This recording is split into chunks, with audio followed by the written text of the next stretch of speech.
हाजिर हैं दोस्तों हम एक और जबरदस्त कॉन्सेप्ट के साथ। स्टार्ट करते हैं दोस्तों। कॉन्सेप्ट क्या है? अगर किसी संख्या n को 55 से भाग करे तो शेषफल 29 आता है।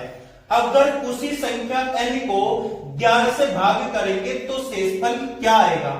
ध्यान रखना है दोस्तों, अगर भाजक के ही किसी फैक्टर से हम संख्या को भाग कर रहे हैं तो कुछ नहीं करना दोस्तों, इस 29 को इस 11 से क्या कर देंगे? भाग कर देंगे। तो शेषफल कितना आएगा दोस्तों? यहाँ पे 11 दूनी 22, शेषफल कितना आ जाएगा दोस्तों? 7 आएगा। ये तभी करना है दोस्तों जब भाजक के किसी फैक्टर से हम भाग कर रहे हैं। लेकिन अगर ऐसा आ जाए दोस्तों कि उसी संख्या को 13 से भाग करने पर शेषफल क्या आएगा? क्या दोस्तों इस 55 का ये 13 फैक्टर है? ये 13 इसका फैक्टर नहीं है। तो आंसर क्या हो जाएगा दोस्तों? कैन नॉट बी डिटरमाइन, यानी ज्ञात नहीं किया जा सकता।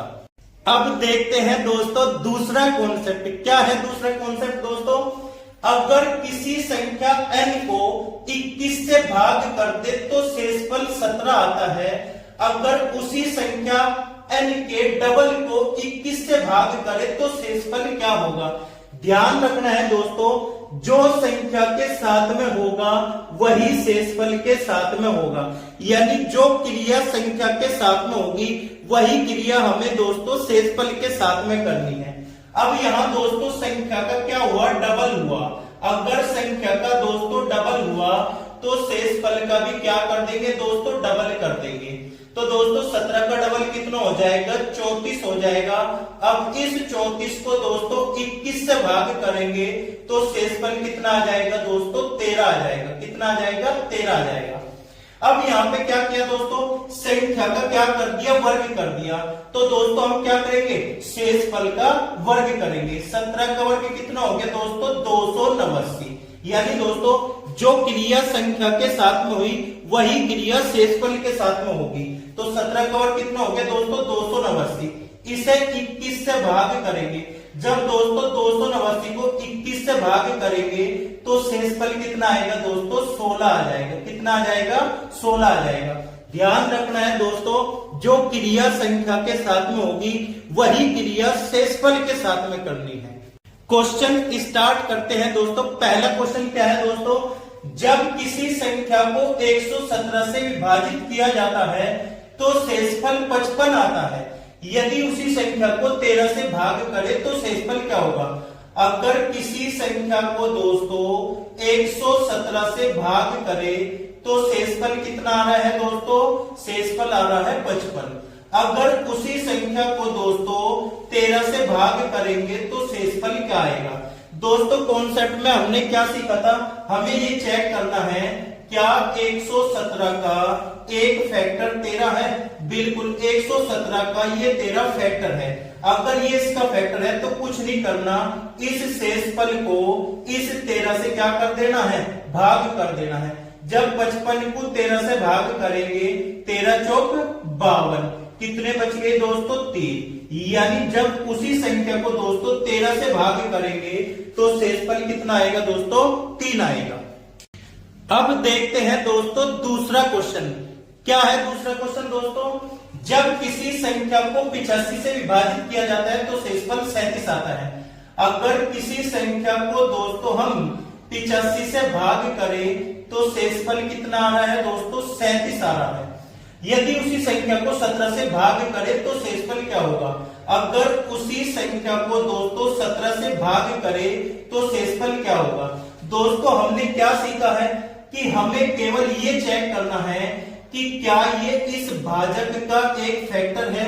अगर ये एक फैक्टर है तो कुछ नहीं करना दोस्तों, इस 37 को इस 17 से क्या करना है?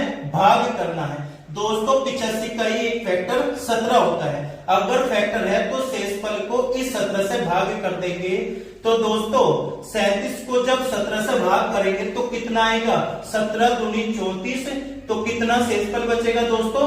3 बच जाएगा। कितना बच जाएगा दोस्तों? 3। अब देखते हैं दोस्तों तीसरा क्वेश्चन। तीसरा क्वेश्चन क्या है दोस्तों? जब किसी पूर्णांक n को 7 से विभाजित किया जाता है तो शेषफल 3 आता है। जब 5n को 7 से विभाजित किया जाएगा तो शेषफल क्या आएगा। दोस्तों हमने कॉन्सेप्ट में क्या सीखा था कि जो क्रिया हम संख्या के साथ में करेंगे वही क्रिया दोस्तों हम शेषफल के साथ में करेंगे। यहाँ पे क्या किया गया दोस्तों, संख्या को दोस्तों 5 गुना कर दिया गया, तो हम शेषफल को भी दोस्तों कितना कर देंगे, 5 गुना कर देंगे। 3 पंजे कितना हो जाएगा दोस्तों, 15 हो जाएगा। अब 15 को दोस्तों 7 से भाग करेंगे तो शेषफल कितना आएगा दोस्तों, 7 दूनी 14, तो शेषफल कितना आ जाएगा दोस्तों, 1 आ जाएगा। यानी D option is correct. Question number 4 देखते हैं दोस्तों क्या है। किसी संख्या को दोस्तों 899 से अगर भाग कर दे तो शेषफल 63 आता है। अगर दोस्तों उसी संख्या को 29 से भाग कर दे तो शेषफल क्या होगा। अब दोस्तों चेक करना है, क्या 899 का एक फैक्टर 29 है। दोस्तों ये 899 इस 29 से 31 बार भाग हो जाएगा, तो इसका मतलब ये है दोस्तों ये 29 899 का एक फैक्टर है, एक गुणनखंड है। अगर दोस्तों ये इसका एक गुणनखंड है तो कुछ नहीं करना, इस 63 को दोस्तों 29 से भाग करना है। जब दोस्तों 63 को 29 से भाग करेंगे, 29 दूनी 58 है, तो शेषफल कितना बचेगा दोस्तों, 5 बचेगा।